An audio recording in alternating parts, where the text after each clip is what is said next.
Salut à tous, ravi de retrouver sur canalturf.com. Le quintet de ce jeudi 15 février se déroule sur l'hippodrome de Paris-Vincennes. Il s'agira du prix de Château-Renard, une épreuve qui rassemble des trotteurs d'âge tous bien connus à ce niveau de compétition. J'ai placé en tête le 9 Blé du Gers, à mon avis c'est une bonne base de jeu.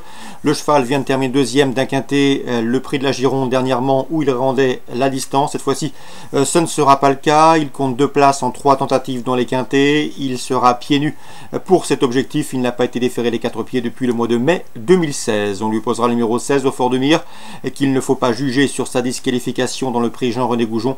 Le cheval est confirmé à ce niveau, 3 victoires et 4 places pour lui en 13 quintets courus, un cheval dur à l'effort. Il devrait répondre au présent. Le 12, Ungaro Deva, a été préparé pour cet objectif. Un cheval qui a remporté un quintet plus le prix de Bar-le-Duc devant 3 de ses rivaux du jour. Il devançait ce jour-là au Fort de Mire qu'il retrouve ici. Il est pieds nus pour cet objectif. C'est un choix prioritaire. Attention également au numéro 10, Vasco Flower. Le cheval affiche 2 victoires et 6 places en 18 quintets courus. Preuve de sa compétitivité à ce niveau.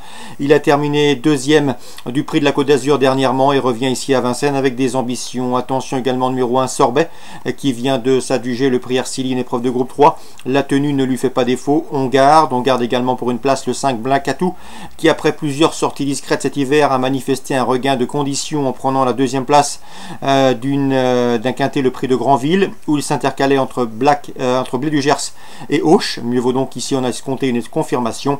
Je retiendrai également le numéro 4, Auch, qui me semble barré pour le succès, mais le cheval devrait une nouvelle fois prendre une place, lui qui affiche 7 places en 11 quintés courus et qui reste sur 2 podiums. Attention également en fin de sélection, numéro 17, Arius Dudouet, bien engagé, il vient de prouver sa forme autre montée, il a gagné sur ce parcours sous la selle courant janvier, et ici il ne saurait être sous-estimé. Le bémol avec lui, c'est qu'il s'élance souvent très moyennement.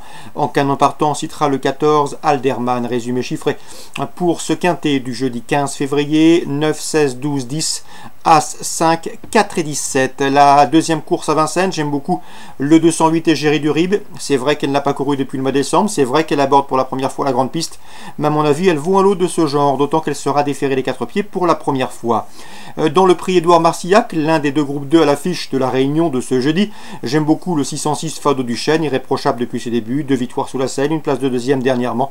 Le cheval possède en une 15-3 le meilleur chrono du peloton sur ce parcours, celui des 2175 mètres, et devrait répéter le 606 Fado Duchesne, choix prioritaire. On lui associera le 8 Fazio Josselin, qui est irréprochable depuis le début de l'année, qui s'est terminé deuxième pour son unique sortie autre montée.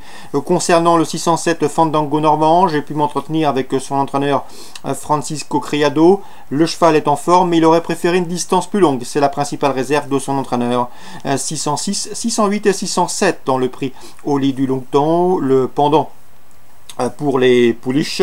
Eh bien j'aime beaucoup le 807 Ferretaria. À mon avis elle est taillée pour avoir le costume de chef de file de sa promotion. Ce 807 Ferretaria a couru 4 fois, 2 fois l'attelé, 2 fois autre montée, et elle est invaincue en 2 sorties sous la selle. Elle a battu les mâles dernièrement, ici elle s'annonce redoutable. Je lui associerai le 809 Full Option, débutante ambitieuse, autre montée, et le 803 France-Brésil, irréprochable depuis ses débuts, qui compte une victoire et une place de deuxième en autant de courses courues, autre montée.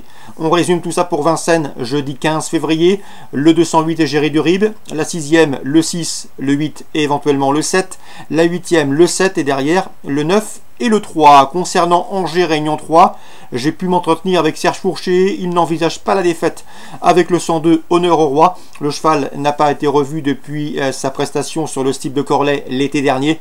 Il a connu un petit souci de santé après cette course, mais tout est rentré dans l'ordre, on l'a soigné.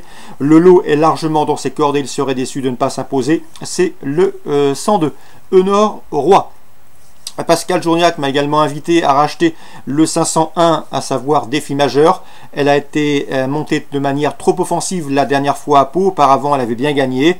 C'est vrai qu'elle doit aussi porter pas mal de poids, mais j'ai senti un Pascal Journiac relativement confiant avec ce 501 Défi Majeur qu'il convient de racheter. Elle a les moyens de remettre les pendules à l'heure. Concernant Vivo en Réunion 5, dans la 7e course, Cédric Rossi aligne 3 des 6 partants. À mon avis, il peut être logiquement optimiste avec le 703 Savoken. C'est le cheval de qualité du lot. Le cheval a déjà bien fait sur le sable. Il a gagné notamment sur la PSF de Lyon-la-Soie fin novembre. Et à mon avis, dans cette course, c'est un postulant sérieux au succès. Le 703 Savoken, ça c'est à Marseille Vivo en Réunion 5. Excellent jeu à tous, bonne journée.